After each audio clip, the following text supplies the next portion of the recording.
Howdy, folks. Happy Friday. Thank God it's Friday. We have a lot of games from last night to discuss, some COVID positives, some news. So we're going to talk about some Team USA dark horses for the upcoming Beijing Olympics. But we'll start with the pre-show. Go ahead, Russ. Yeah, so yesterday the MVP awards were handed out in baseball. And with Bryce Harper and Shohei Ohtani, first time I can remember both leagues choosing, somebody's team that didn't make the playoffs. So, you brought up to me, it's always a good debate, and I'm always willing to have that debate. I would say this, and baseball's a little different animal than some other sports. Even though it's easier to make the playoffs now in baseball, it's still a long haul and a grind. And Bryce Harper, as an example, for a lot of that year, I thought Tatis Jr. was the MVP, and he still has better numbers. But for the second half, if you look at Harper's OPS and a few other things and saw how much he was carrying the Phillies close to the finish line, they couldn't get over the finish line to make it into the playoffs. I could understand that one because it was even as many games as I would see him play, especially against the Mets, effective in all of them. Well, I get that one. Now, if you want to argue Ohtani, I'm willing to argue that one too. Well, Kev, I remember back in the day, it was a big story when Andre Dawson won MVP and he was on a last place team. I don't remember the last time we've had the top three in the MVP in both leagues all be non-playoff guys. You had Harper. I'm sorry, Russ. Who he beat out? He beat out he beat out. You're talking about in the NL? Yeah, he beat out Soto and then Tatis Jr. Tatis Jr. So they were all non-playoff teams, and then it was Ohtani and the two Toronto Blue Jays players. So none of the top three were in the playoffs, and this is expanded playoffs. Yeah, to me, it all comes down to that old argument about are we picking the best player or are we picking the MVP? To me, most valuable player means a guy that, is able to carry his team, right, to success. And team success is all about getting to the postseason. So, it's a difficult argument because I get the argument that you can't exclude a great performance just because, the guy didn't have teammates that were strong enough to help him get in the playoffs. But there has to be some factoring in of the fact that the team did or didn't make the playoffs, because that's part of an MVP's job. I think is to pick that team up on his shoulders and carry it forward. I mean, at the very least, you should be close in the hunt. Fall just short, something of that nature. So otherwise, we're just going to be just picking whoever the best. Let's change the award to whoever the best player is. Yeah, and at least Harper, Philadelphia was in it until the last weekend. I mean, right. I can't make a case for, even though he's a phenomenal player and probably a Hall of Famer, the year after year that Mike Trout has won the MVP, where that team is out of the race by July. And Ohtani is the exception because he pitched really well, and he was, fantastic at the plate. So that's a once in a generation, once in 100 years type of thing. And I get that, but when a guy is playing for a team that is not even in the race in July, then I question the methodology of the selection. I'll give you the thing about this though is, again, with Ohtani, he's going to pitch next year. He can win 12 games next year. He wins 12 games next year, hits 40 home runs again, hits 300. Is he the MVP again? Well, that's where Kevin's argument holds a lot of water, because he's going to do this every year, Ohtani. Was he just rewarded because he's pitching and hitting? That's what you have to ask. Well, great numbers. Is that the reward because of that? Well, I'm not 100% sure he is going to. I mean, he wants to, but they've been stocking up on pitching for the whole. I know, but I would say chances are he's going to. Okay, I mean, well, let's just make the argument he will. Okay. So if he does, yeah, I mean, yeah, I think Russ is right on. Is this season we may be rewarding him for the uniqueness of the situation, and next year it will not be as unique because we've already seen that before. Well, okay. I'll say this: if he pitches as well as he did this year, I think his ERA was in the 3s, and he had, he was in double figures in victories, right, Russ? Yeah, we had 11, I think. Okay, if he's an innings eater and pitches and his ERA is in the mid 4s, then I don't think it really, not to say that that's not an accomplishment because he's pitching and hitting, but he's not at the level of being a really solid starter. I mean, again, so the flip side of this argument, and he didn't win the Cy Young this year, is Jacob deGrom because he got hurt, had the lowest ERA. We found out that a couple of years ago, wins didn't matter when he did win the Cy Young with 9 wins. And we also saw that deGrom this year got a Silver Slugger because he's a heck of a hitter. I think he hit 350 or more. So, Kev, why didn't he get rewarded? For his uniqueness? Yeah. No. I don't know. I mean, the MVP is so complicated just because of all the factors we've been discussing, and it's hard to – nobody ever reads what the award is for. That's why we always had that argument. The minute deGrom was out, the Mets race was over. Like, it was the season was over. Yeah, but it really is sort of complicated. It almost feels like we need 2 or 3, MVP style awards. We need best player. We need MVP for playoff team. We need. It's really not an easy decision, and there's arguments on both sides. Because you're talking about, and you're always splitting hairs when you're dealing with the great players. I mean, you'd like to have them all on your team, but we got to pick one who's the MVP. So, I can completely be understanding to the people who lost out and don't understand why. And on the other hand, I certainly understand why Ohtani's.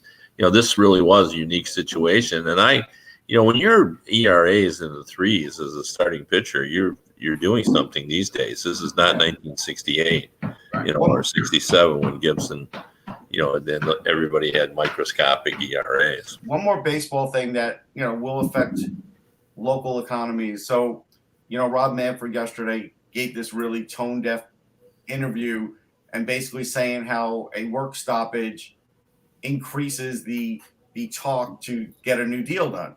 And, that's the part that everybody grabbed. It's sort of out of context because there's more, but it was the tone of it. I had a conversation yesterday with somebody who's in the know with minor league baseball. And so like around here, the Wilmington Blue Rocks, who have been very successful over the years, they've been asked by Major League Baseball to put $7 million into their stadium. If there's a lockout, they're going under. They're not going to be able to put the $7 million in. If there's no season, they're probably done. The Reading Phillies have been asked to put $15 million into theirs. Again, this is the craziness of Rob Manfred demanding these minor league ballparks be state of the art for his sport at the risk of losing half of them, even the ones he picked. But can't make any money. But Kev, the logic here of Rob Manfred is dazzling. It's like, okay, the work stoppage in 2004 really got the sides talking. It didn't stop them from losing the entire friggin' season, but that's sure. Yeah, and it's not as if minor league baseball has not already taken enough hits. Right. We've lost teams and. It's really a messy situation, and I think tone deaf's the right phrasing for it. They've got to, now there's, and I haven't read the full story, but isn't there discussion now about assuring that there's housing for players so they're not living, 6 in an apartment? And is MLB going to fund all that? I don't know if they're funding all of it, but I know they're talking about putting money towards that. I mean. That's always been so ridiculous is the poverty level of minor league baseball, because it's not like in the NHL when the average defenseman or forward usually gets up in the early 20s, goalies at 24, but in baseball you sometimes don't make it to your 26. Right. That's pretty routine. So, these guys are in the minors a long time making, as my grandma used to say, chicken feed. Yeah. So, maybe somebody should talk to the USHL about that kind of scenario, Russ. We'll chat about it during the show. We'll chat about Rick Bowness too. Yeah, let me just add this before we start the show, and I'll be brief on this. But I was very thankful at the news that came out a couple days ago that Disney has shut down the plans for their proposed plans for another 2 Star Wars movies. Now, they're not shelved completely, but I believe one was the director of the last Star Wars movie, Rian Johnson. The other one was the director of the last Wonder Woman movie, which was hideous. And there was creative differences. I hope they just decide, don't destroy a once proud franchise by just watering it down and making substandard products. Because honestly, I think maybe 2 of the last 3 Star Wars movies were average or less than average. They're gonna just get different directors, Mike. They're not gonna stop making them. So it diminishes? Let me get this straight. So it diminishes the original Star Wars if they make a bad movie number 7. No. It doesn't. You can't diminish something that's already existing. I mean, the first 3 Star Wars movies are fantastic. Well, I mean, I don't think it destroys the franchise if they keep making them. So I think it cheapens it a little. I mean, like of the newer movies, the only one I thought that was really good was Rogue One.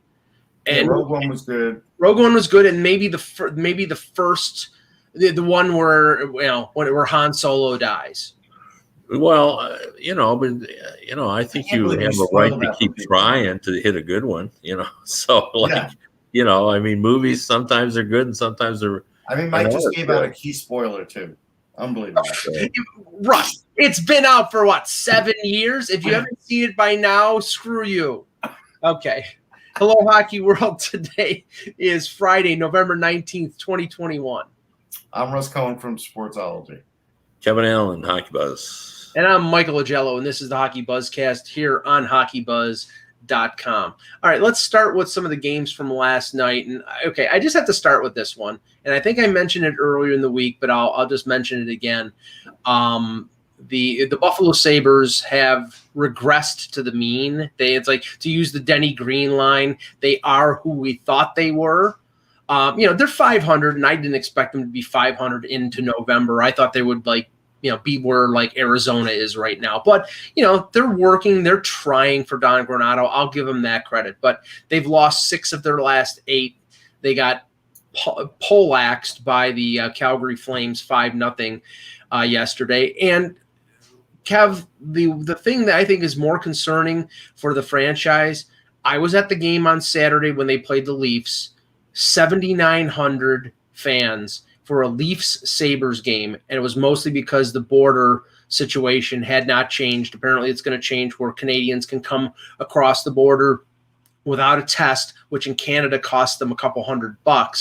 But no Canadian season ticket holders, no Leaf fans coming over the border to buy tickets. Sabres fans are disinterested or discouraged by the state of the franchise. You could say that this was the right year to maybe rebuild, but really, I mean, they're an afterthought, and you never want to be an afterthought in a city like Buffalo. No, and it really is like, the COVID situation, that's nobody's fault, but the rest of it is the Sabres' fault. Not, and I think, again, you have to blame the Pagulas for what's gone on there and the poor decisions that's been made. And I think you finally see the Buffalo Sabres, who are a great fan base. I can't say it enough. They're one of my favorite groups in terms of support of their team and knowledge of the game. But enough's enough. It's been a decade, since they really had reasonable hockey there. A few more years. They're not close yet. Yeah, no, it's you're absolutely right. And I wrote a column about. I think there's some encouraging signs there. Yeah, for sure. But and they're a little better than we thought. But they weren't a playoff team even when they were going well in the early going. And I think the fan base is saying, okay, wake us when you're ready to compete again and we'll come back. I mean, you can't blame them. I don't blame them because I don't either. Right now, there's other things to spend money on. People were just starting to get back on their feet. And if you want to be entertained, if we're going to go with that, they're not that entertaining on a night in, night out basis. And so, that's another factor for maybe that fan that's not totally into them, but's willing to get season tickets if they're exciting. And you can't even say that they're going to be exciting maybe until, say, February or March when Tuck is back, when Middlestat will be back probably sometime this month. But when Tuck is back, when they call up Krebs, when they call up Quinn, they're not going to do that probably till late in the year, right, or even ever, because they may not want to burn the They may not want to burn the ELC at this point. Right. They may call them at the end of the year. Yeah. Yeah, and the only they beat Edmonton last Friday. They beat Pittsburgh earlier this week. I think Tokarski had 47 saves, but unless they get a goalie standing on his head, they just don't have enough offense to win. On the flip side, and I want to get this in before Eck shows up because I don't want to hear about the Mangiapane crap. He scored 2 goals yesterday. Now he's got 12, but he's like a Cy Young candidate. I think he has 2 assists, Russ, something like that. Yeah. Well, same with Kreider. Kreider's 12-3. I mean, yeah, there are guys like that, so I'm not going to hold it just against him. But here's the typical Daryl Sutter thing, Kevin. Markstrom has 5 shutouts. We're 6 weeks into the regular season, and he's got 5 shutouts already. Yeah, and boy, when you watch them play, they're so difficult to get through. Sutter's teams are always like that, but this really does remind me of like when the Devils, when Lemaire had them, trapping, and it was just, it was like slugging through or running on a beach. We all know how hard that is. Like you just can't get through the zone, the neutral zone, and it's hard to create any offense. And as Scotty Bowman once said, as much as we think of, clogging up the neutral zone as a defensive system, it's really an offensive system because it's designed to create turnovers, which you're supposed to turn into goals. So he always saw it as an offensive system, and that's the way it's worked for Calgary. They've scored goals off, the fact that they're so tough to play against, and it's so hard to move the puck into the offensive zone for opposing teams. But they're almost a throwback to an earlier age because I saw them play the Leafs last week, and they're big. They're not particularly fast, but they're the Daryl Sutter tough with guys like Gabranson and Sidorov, and Lucic is playing more than he's probably played over the last 3 or 4 years, and guys like Trevor Lewis. I mean, they have big, rangy, tough guys, and it's really a tough slog beating that team. So. I mean, it'll be a nice contrast to see them play Edmonton. I mean, McDavid will blow by some of their defensemen like they're standing still, like he does with most other defensemen. But it'll be an interesting contrast of styles.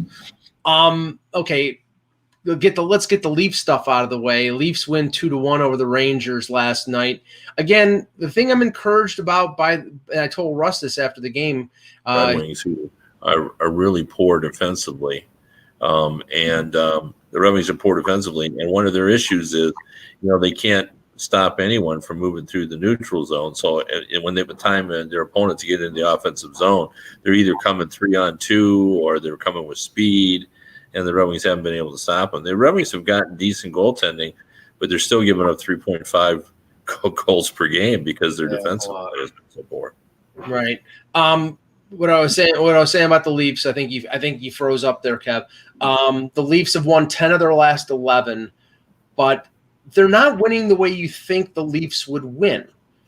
They're winning more. I mean, right now they're getting really good goaltending from Campbell. His save percentage is like .940. I don't know if that's going to last. That's Vezina Trophy caliber, but they're only averaging about 2.6 goals per game, but their goals against is down. Their power play is scoring. They're playing a disciplined defensive style, and it's working for them. But the thing is, they're not playing their A game. They're playing sort of their B game, and they're still winning, which I think is encouraging for them. We'll see what happens in the playoffs. That's all we know. It's a different season. But there was a stat, Mike. I saw ESPN flashed it, but I didn't get to see the context of it. something like they're 30-1. Is that like with the first goal, or is that with a 2-goal lead or something? I mean, over the last couple, it has to be over the last couple of years. Yeah, probably after scoring the first. They're 6-1-1 right now, scoring the first goal this year. Yeah. So I don't know about last year, but it could be after the first goal. Then I mean, that's a big thing for a lot of teams. This was going to be a tough one for the Rangers because the Leafs are that kind of team that can skate around you, and if nothing else, keep you at bay. I get what you're saying about how they're winning, but they're winning, Mike. So I mean, what I would say about that is, if you can switch to your B game and find success, you have the confidence knowing that you've got your A game in your back pocket. Sure. Like if they need to turn it up and score goals, they have the capabilities of doing that, and they're probably. So I mean, it's the same thing. How is that any different than the Tampa Bay Lightning? Knowing that they had to get to be more difficult to play against and going out and getting Goodrow, Coleman, and Maroon, and then winning sort of that way, but always still having that dynamic offense that they could fall back on when they needed it. Right. Yeah. No. I think you're dead on there. Now I don't know whether you can equate Andre Kasha and David Kampf and Michael Bunting to Goodrow, Coleman, and Maroon. No, but it's a different kind of B game, but it's still an effective B game, and it's working for them, and so they keep playing like that. And maybe this turns out to be a better way for them to play. If it's not, they still have their A game. But really goaltending, Jack Campbell playing, it's still an old story, but when you got a goaltender that's playing that well, that plays a big role. It does. Mike, let's talk about Dallas for just a minute because, yesterday, Riley Tupty is a young player for them. He's into his third NHL game. They're playing in Minnesota. He's from Minnesota. He's told he's going to play. He spent all of his call-up money on like a meal for his family and tickets and flights and everything. He's out there for the warm-ups. He doesn't play. They scratch him. And what I heard through the grapevine is Jim Nill was very unhappy about this. And Rick Bowness tried to kind of shrug it off post-game saying, well, I had players that all of a sudden were healthy, and so we had to make a quick decision. But, basically he did it for Kiviranta, who hasn't played well this year. And it's a fourth-line situation. What are you doing? This guy's got his whole family there. And he went, after they were done eating dinner the night before, without the Dallas Stars' help, without anybody's knowledge, he just went to a hospital, a local hospital in Minnesota, because that's where he's from, and decided to make visits too. So now, after the game, this is what's being talked about with the Dallas Stars, besides their loss. You know what this is, Russ? This is Jason Spezza Part 2. It is. I thought that too. The second I heard it, Mike, you're right. It's Spezza. Because Jason Spezza's got a lot of money. This kid Spezza's been doing this for a while. I mean, the Stars have this. This is a tough spot for teams to be in. Obviously, this is not the first time this kind of thing happened, but it really should. I mean, I don't know, Kevin. What are your thoughts on it? Well, yeah. I mean, at some points, you got to be just kind of nice people, and it is funny, but historically, coaches have come to two different varieties. Some coaches will, go the extra mile. Just recently, the Red Wings started Gagne on the top line because he was playing Edmonton for his 900th game. And then some teams react like Bowness did, and not be conditioned to the idea that maybe you were making this kind of difficult on a young kid. So you could lose the room that way too. I mean, you're leading the player to believe he's going to play, then he's not. That's kind of the one thing Bowness has, is the room. That's the one thing he has going for him. And that's what's weird. I think Bowness is. I've heard a lot of stuff coming out of there lately. That's not too great. About go ahead. Well, this week was their first win in regulation. So I mean, everything has been going, I think, badly right now. But Bowness is particularly some of the assistant coaches are not in agreement with what he's doing a lot. John Stevens was an assistant behind the bench and they moved him up to the press box. I don't know what was exactly behind that, whether that's a difference of opinion or. I think it was a difference of opinion is what was reported. Yeah. I mean, that starts to happen. Things start, you wonder. And Bonus being, his age he's up there for sure. He obviously had a great run with these guys and was pretty magical, in the bubble. But this, I think that it's run its course, and I think this feels like Bonus is like trying to save his job. Just if he's trying to get those guys in there, he's trying to get the best player out there all the time. Yeah, you got to read the room a little bit though. I don't know. Interesting thought from Elliot Friedman about the Canadiens, who got pummeled by the Penguins 6-0 yesterday. Right now, Jake Allen is still out. They're splitting time between Caden Primo and Montembeault as Price is still not ready to come back. They're 4-13-2.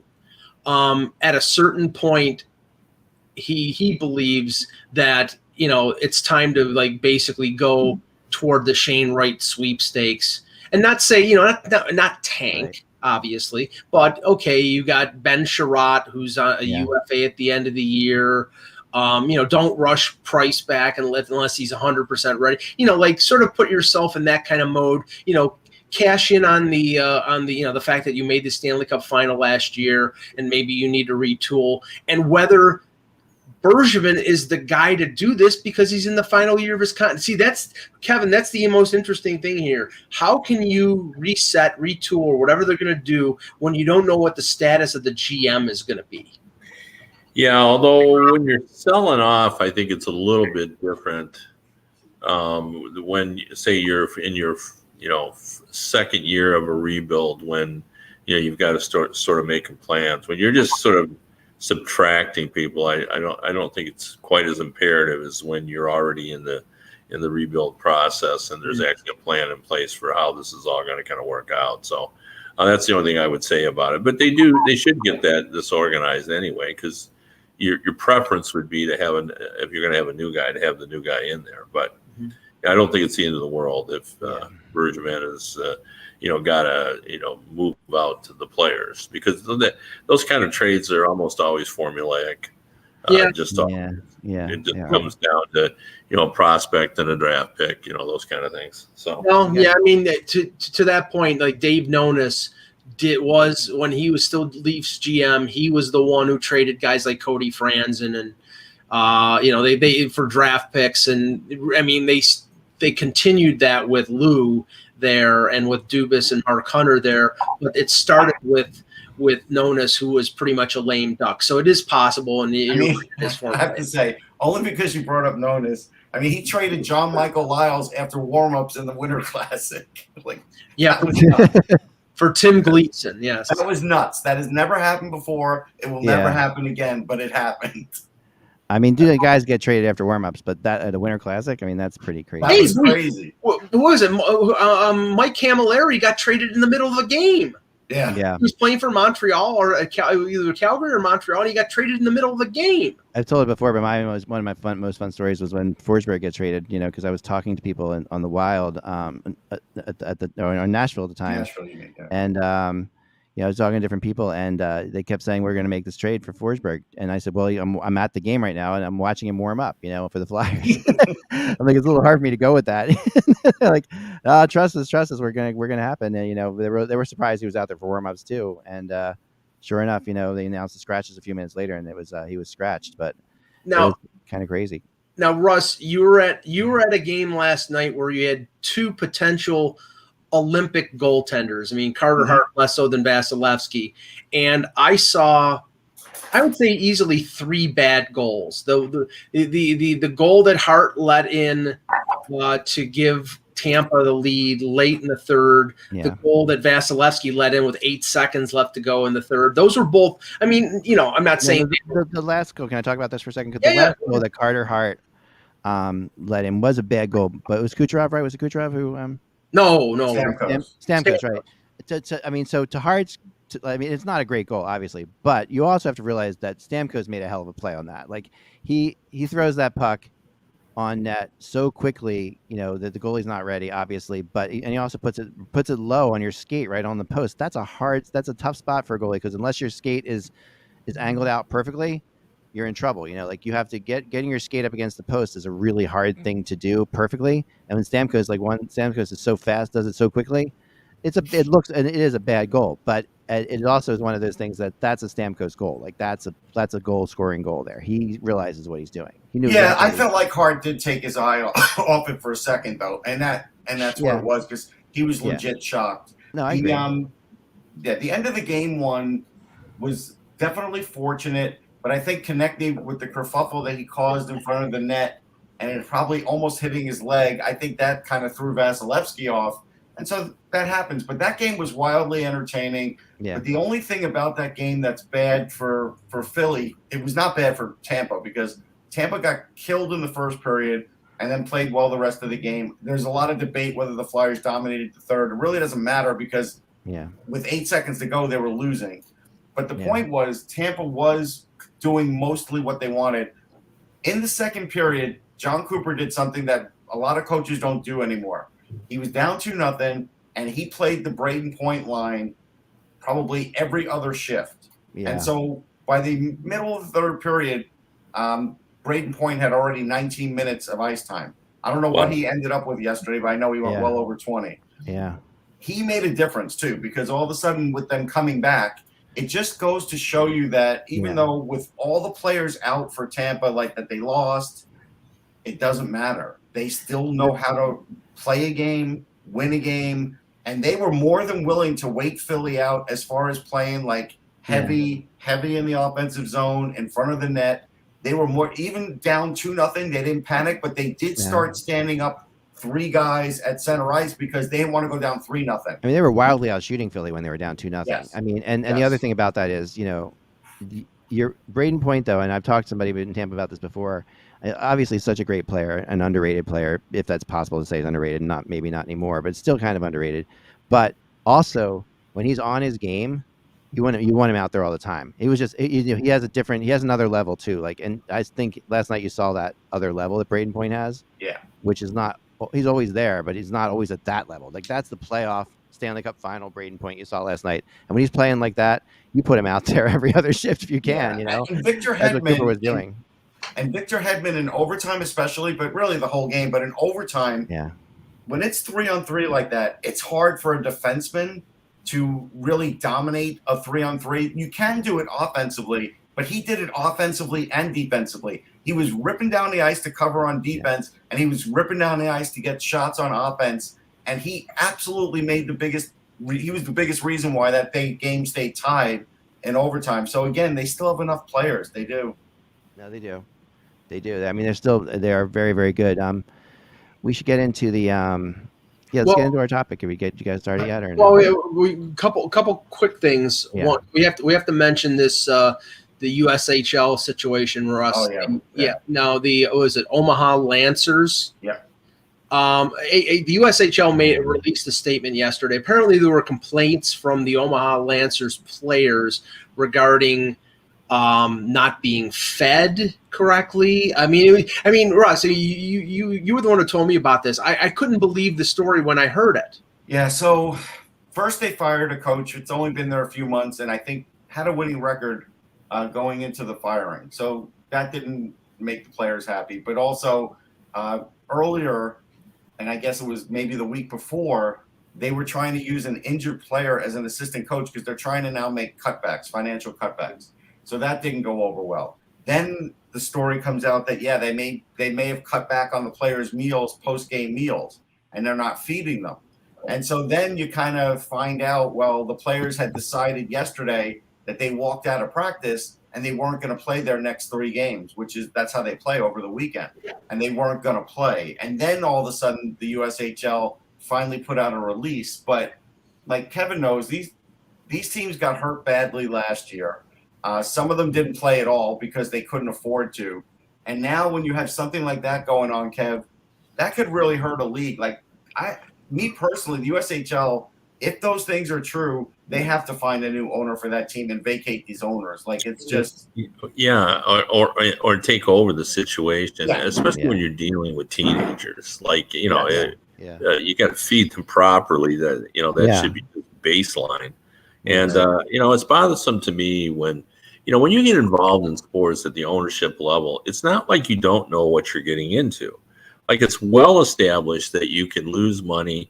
That, and it's almost a public trust. And if you don't want to risk being involved in that, then don't get involved. And I don't understand when people get into this and then act like they're totally shocked. Now, I'm not saying that, you can't, make some cutbacks, but you don't cut out the team meals. Yeah.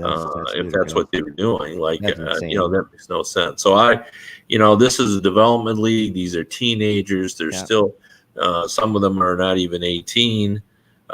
You've got to you have to take care of them. That should be baseline. And if you want to have one assistant coach instead of two, I guess we're gonna have to understand that if there's tightening of the belt in terms of what you're staying in hotels, but not equipment, not safety, not food.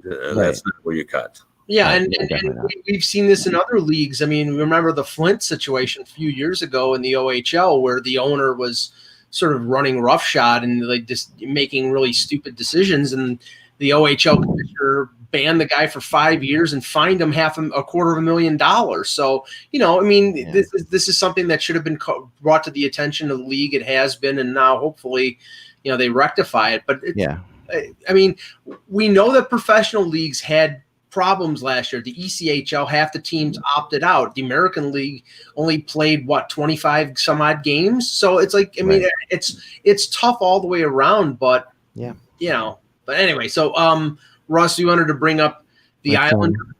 Okay. Yeah, just briefly. I mean, they just had the ribbon cutting ceremony, but apparently even that was delayed and no one could figure it out. They have a COVID situation there. Honestly, and Ross Johnston are out. There's going to be some hiccups with that place opening. I can tell you for sure. And I won't go into all of them now, but we'll wait to see what gets reported tomorrow on Saturday and tomorrow. Yeah. So that's one of the coolest things I've ever seen, though, Russ. Did you see the thing they did with their online groups around the world?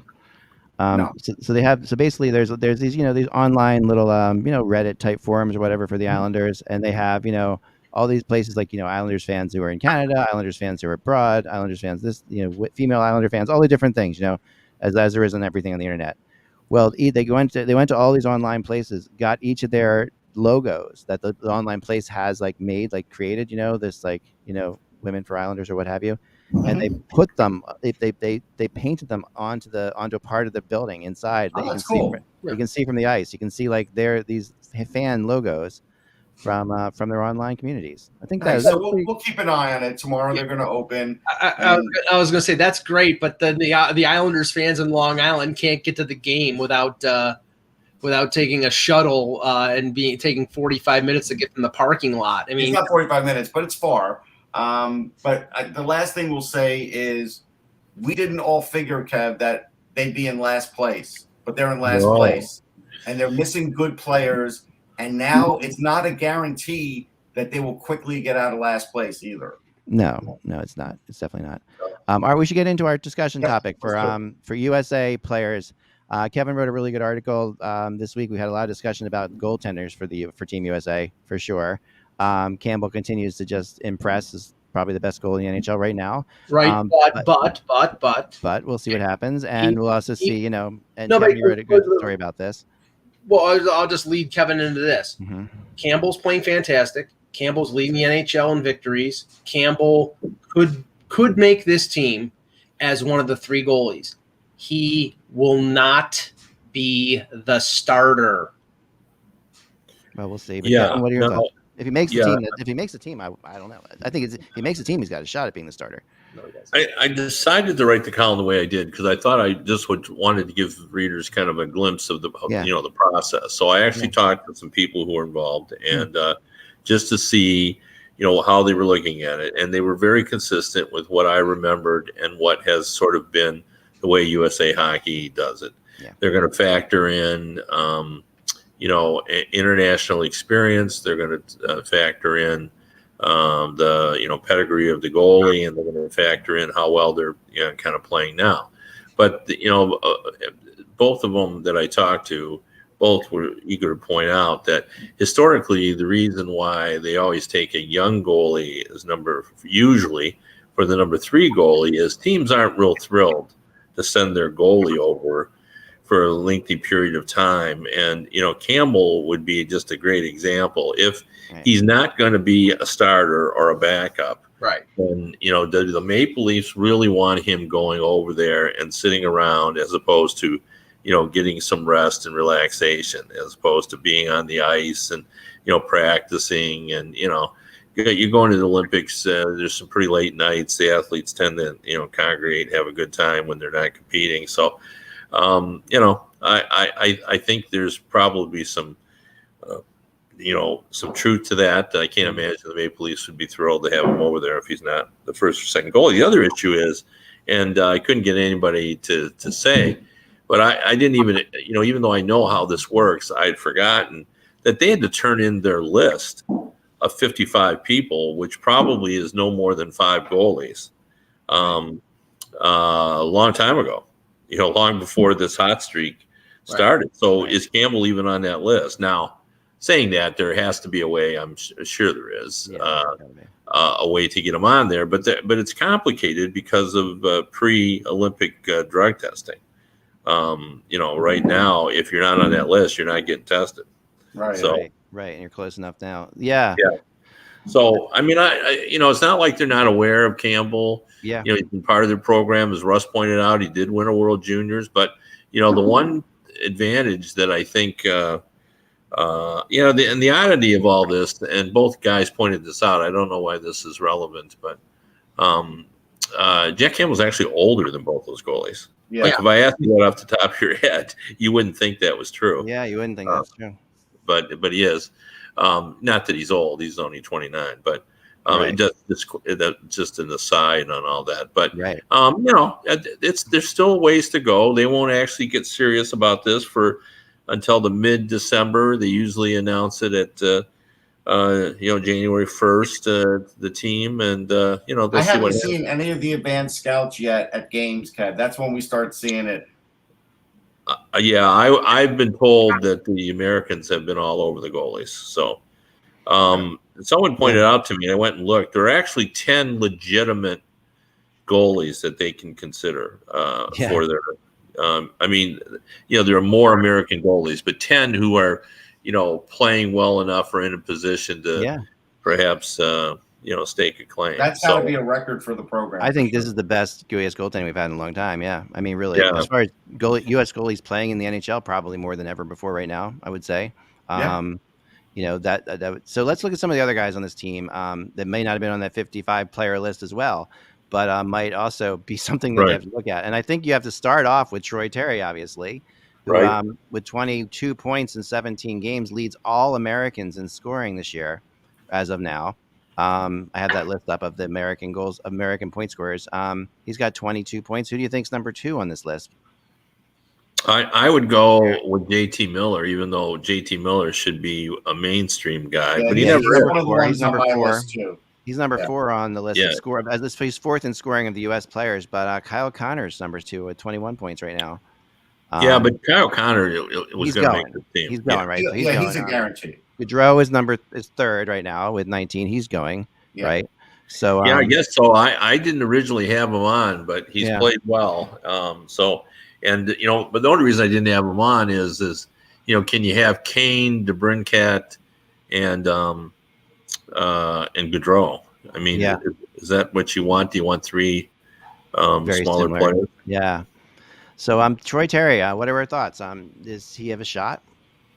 I think he has a shot. He's got a 16-game point streak. I know. He's playing out of his mind. So I would say he's got to be a little bit crazy not to bring him. This is what I would say. I guess it all depends on what Mike Sullivan wants with regard to, are they going to build the 3rd and 4th line that's going to check, or are they just going to go with 4 offensive lines? If they go with 4 offensive lines, I think he's a guy that I think has a better shot than if they start saying, okay, give me 2 penalty killers and we need some guys that hit. You got to find room for a good. He's also very good, by the way, in the shootout, as we all know from. Here would be my counteract. So one of my other guy, Miller, was one, but my other one is Chris Kreider. And if I had to choose between Kreider and Terry, I'm going to choose Kreider for the reasons Kevin just said. I've already got enough scoring, but I need a guy who can go to the net. I need a guy who can be physical when he wants to, and also a guy with speed who's big, and you don't have a lot of those guys.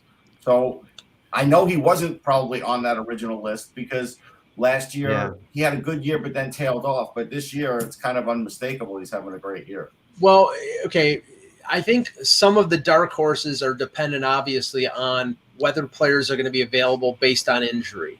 And obviously, Eichel, more than likely, Eichel's not going to play. I mean, they said 3 months, and that's beginning of February. That would be really, really weird. That would be right. I don't even think it would be fair to Vegas for Eichel to play, to be honest. Right, but it's probably not fair to Eichel. I mean, even though he wants to do it, I don't think. Yeah, but still, he still has to do it. But the question is, what direction does the U.S. go after? Austin Matthews will be the number 1 center. Probably. I'm sure Dylan Larkin's going to be. I think Larkin's having a good year, but I wouldn't rule out JT Miller. JT Miller can do a lot of things. He can play every position. That's literally what he can do. And he's very, very versatile. He's getting better every year. It's like watching JT Miller. He just keeps getting better every year. Like he was a point at which, I mean, there's a guy that's really interesting to me is like Andrew Kopp. And there's a guy who, right now, I'm sure is not on their list, right? But he's got 16 points in 16 games. So that's kind of a crazy thing. Well, I'm looking at historical context here, and if you remember, back in 2010, it was 2010 when they chose Drury as that fourth line veteran guy. Does Joe Pavelski make it as the fourth line center on this team because they need a veteran presence up the middle? I mean, that's a possibility. With Mike Sullivan as the coach, does Jake Gensel make this team? He's an American. I would say not. Now, again, we're going DeBrincat, Goudreau, and Kane. Now we're going to add Gunsel too. Right. Yeah. Right. So we're gonna have 4 wingers who are all 5, 9. Another guy in that world is Connor Garland. He's another guy in that world who is really who also has a ton of points. Yeah, but I think he's not going to make it though. I don't think he will either. I don't think he's in that group. But everybody that we've mentioned, I think. Another guy that I know that committee members because I know most of the committee members a lot, and a guy who always answers the call for America and has played very well in international tournaments is Brock Nelson. Mm-hmm. Yeah. So if Brock Nelson, if they're going to play and have a checking line, but they want that checking line to be a little bit offensive as well, he's a guy that I think could be in the mix. But there are 2 factors that always need to be remembered when you're picking an Olympic team. A lot of talented forward and defensemen are going to get cut by Canada and the U.S., number 1. Yeah. And there has to be the best player who didn't make it. Yeah. So, that's what always drives these teams, because now, especially now, since the internet took over, but even before then we were doing it. The first thing we do when they named the Olympic team, in fact, it's almost a bigger story than who's on the team is who isn't. It's true. Yeah, for sure. Yeah, we do that for the World Juniors all the time too. Yeah, that's always the story, and the reason is obvious that good players are left off, and you want to know why, and you're trying to figure it out, and oftentimes when you talk to people and you ask them a question, they go, okay, well, who you taking off? That's always the question they ask. Who you taking off? That's a big thing. One of the things that Russ and I talked about when it came to Canada is the fact that the preponderance of centers and how they may play so many centers on the wing. If you look at Team USA, I mean, okay, Kreider, Pacioretty, the Kachuks, Somebody mentioned Blake Wheeler. These are big power forward type. These are big names. Yeah. I think that's Team USA's advantage. If Canada is going to bring a lot of centers and put them out of position, and no, they're great players. Guys like Tavares or McKinnon can play anywhere they want. But when you have guys who are wingers and play that power game like Brady and Matthew Tkachuk do, that's an advantage for Team USA. Yeah, you try and win the wall battle. I could see that. But again, that's why Miller should make it, because he can play either side of the wing or center. Yeah. And that's why he really should make it, because of that. Yeah, if you believe that Dylan Larkin is playing strong enough this season, because he's coming off a really poor season a year ago. Yeah. Even before he was injured, he was not playing well. So he was coming off a poor season. This year, he's having an exceptional season. Yeah. So if you believe he could be in the number 2 center, and I've been lobbying for a Kachuk line. That's my. I love that idea. I think that would be just a fabulous line. It would be so annoying, man. They would really annoy people. Yeah, I'm praying Drew Doughty makes the Canadian Olympic team with Matthew Tkachuk. Yeah. So if you're willing to do that, then I think JT Miller has to be a lock, because the Americans have very few guys that can slide up into the top 6 and go into the bottom 6. Right. JT Miller can do that easily. He can do whatever you need him to do, and I think his versatility is what.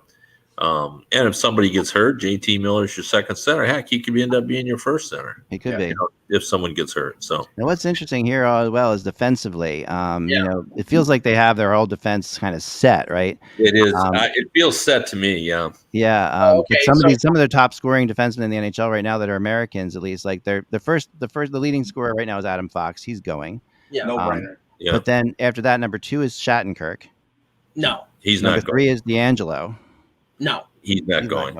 So you've got McAvoy, Fox, Slavin, for sure. Maybe Pesci. He's got a possibility, but probably on the outside looking in. So I said McAvoy already. Seth Jones has already been named. Seth Jones and Werenski. Yeah. Yeah, you're forgetting a big one. Ryan McDonough. Yeah, he is so well loved by the Americans, and I just had a hockey official unrelated to the Tampa Bay Lightning and unrelated to the American program said Ryan McDonough still is one of the top one-on-one defenders in the game today. Yeah, there's no question. Last night too, you could see he just makes smart plays all the time.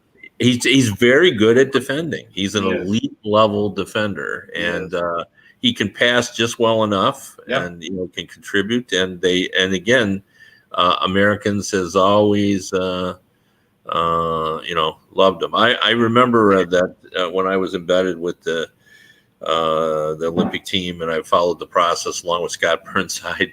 There at one point someone tried to argue against Ryan McDonough, and I'm not going to say who it was.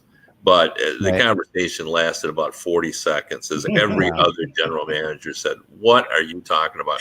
Because he was saying we could find other guys basically that could create some offense. And I remember Paul Holmgren. I will say this: Paul Holmgren said, "Do you watch McDonough?" He said, as far as I'm concerned, he's one of the best first passers, in the league. Like he said, he's not Brian Leach.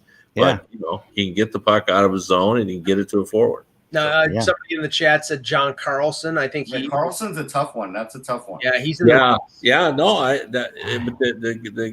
guy in chat room is good. I think he's on. I mean, you got 8D. He's got to be on. Yeah. Yeah. I mean, if you have 8D, we're at 7 right now. I mean, do you go? I mean, do you go physical and go Trouba? There are a number. And excuse me, we're forgetting Quinn Hughes. Right. Yeah, Quinn Hughes is probably the other one. So I think there's your 8. There's your 8 right there. Quinn Hughes is going for sure. I don't think they need bangers, because I think you could classify in their own way Slavin and McDonough as being difficult to play against. Yeah, absolutely. McDonough can play physical. Yeah. Carlson's not easy to play against either. I mean, no, John Carlson. Also, but I'll tell you something right now, because and I've seen Adam Fox play a number of times. I saw him last night play the entire game. I don't know how many minutes he played. It seemed like he was out there for 30 minutes. He doesn't make mistakes. He doesn't. Yeah, Cool it's unbelievable how good he is. Yeah. Yeah. He's cool under pressure. He's cool when you interview him. He's cool on the ice, off the ice.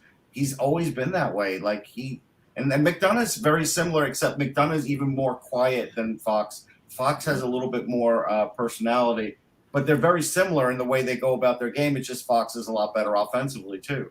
Yeah.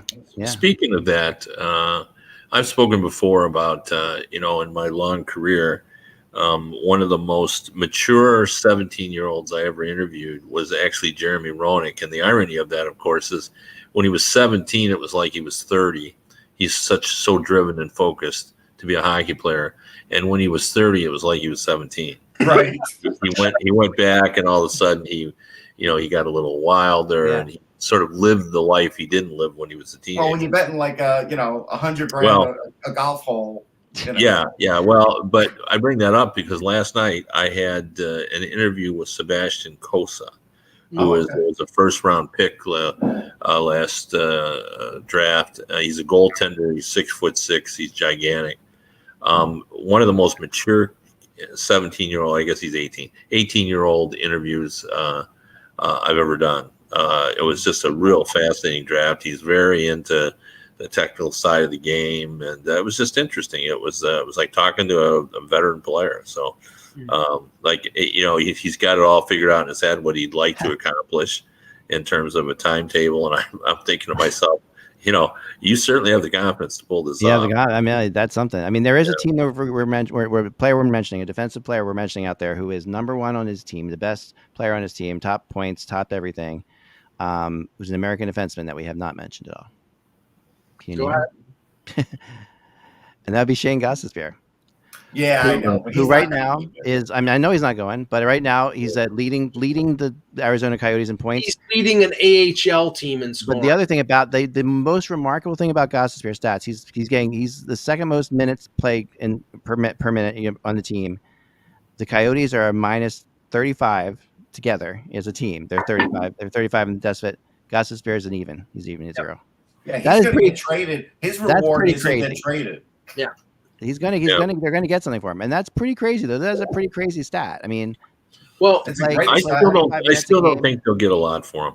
Yeah. Well, what do you think? A third-round pick? I think you can get a second. I think you could get a second. He's got another year left on his contract, and we've got to remember with Arizona, whoever is last left in the building, please shut off the lights because they have 12, 13 unrestricted free agents. So they may keep him until next year. He's not that expensive. He's not an expensive contract either. I mean, he's reasonable. He's like a $5.5 million player. So four something, right? Yeah. So 4.75, something like that. I mean, listen to us. Spend money. It's a reasonable price at $4.5 million. I know, $4.5 million. I'm reasonably priced, and I'll take $2 million. It's like going car shopping, though. Look at the prices of cars. I mean, same thing. So, is there an old guy like we talked about Pavelski and stuff like that? Is there a guy like that sneaks in here that we don't expect? I mean, it could be Blake Wheeler, but Brock Nelson. Would you consider Brock Nelson that guy or no? I mean, no, he's not that old. No, I think Blake Wheeler is the guy. Cam Atkinson's having a really good year. No, I don't think Ryan Suter is with all their defense, he's not going to make it. And I think it'd be a forward. Yeah. What do you think about Blake Wheeler? Yeah, I mean Blake Wheeler is certainly in the mix. I bet he's on that 55 list. Yeah. They like his blend of size and skating. So he's a leader. Yeah, he's a leader. Yeah. Torrey Krug is another one. I think Torrey Krug is on the list, but I just don't see him making it. Yeah, I mean they can get the power play point aspect from a Carlson, from a Quinn Hughes that they really don't need Krug. Yeah. So, and even in a pinch, a McAvoy or somebody else like that could serve as a power play quarterback. Yeah, so McAvoy hits people too. I'm not really worried about the physicality of the American defense. They'll be fine. They're all very. I mean, really. Quinn Hughes is probably the least physical of them. Seth Jones is no wallflower either. No, I know. We're talking about people. All their guys, blend. They're all tough. I mean, Vincent Trocheck's having a better year than expected too. You know, like that's. And he's a center, and he could be in the mix. I mean, it's Trocheck? Yeah. Oh, he's on the team. Okay. He's on the team, I think. Yeah, I can't see him not making the team. Really? Wow. Yeah, I didn't expect that at all. Yeah, I don't know. I mean, I think Kreider's on the team too. I do think he's on the team. Do you think so, Kevin? Kreider on the team? Yeah, I think there's a good chance just for what Russ articulated. Yeah. Just he's got some size, he's got some grit. He can score goals. He can still skate. Oh yeah, he's a great skater. I mean, he's got 12 goals already, but he only had 3 assists, which is kind of odd. But he's getting them on the power play. That's why he's in front of the net. Yeah, he's deflecting them in. That's really the reason. Yeah, I get that. Yep, he's got 7 power play goals. Yep. So I mean, the fact that we're playing it on North American style ice, does kind of alter your approach a little bit. It does. Yeah, I think it makes it more necessary that you have not slow wingers, but that you have big wingers who can crack. Yes, yeah, you need to go. You got to win battles along the boards because you'll spend time there. So yeah, right. A couple other guys that are interesting. So if you look at that, I was checking that. This is surprising. The number 1 plus minus guy right now, of all American born players in the league, Phil Kessel. Is Nick Jensen. Yeah, Capitals. It's really impressive. I mean, that's something. And second, because he's a plus 14 for the Caps. Second, Anthony D'Angelo at a plus 13. Yeah, he's got. D'Angelo has had a tremendous start. Yeah. Yes. I mean, and they've been very happy with how he's getting along. And and I've said this before, but it tends to go over people's heads because they just think that he's such a pariah that nobody likes him. Right. That's not really the case. Like he had a lot of friends on that New York Ranger team. Sure, but Kev, would you want him representing your country? No, the possible. Yeah, he could cause an international incident just letting his temper get the best of him. But let me. Oh, so go ahead, Kev. Sorry. No. I mean, I agree with you. I'm just saying though. It's not He's playing like he belongs there. Yes, that's true.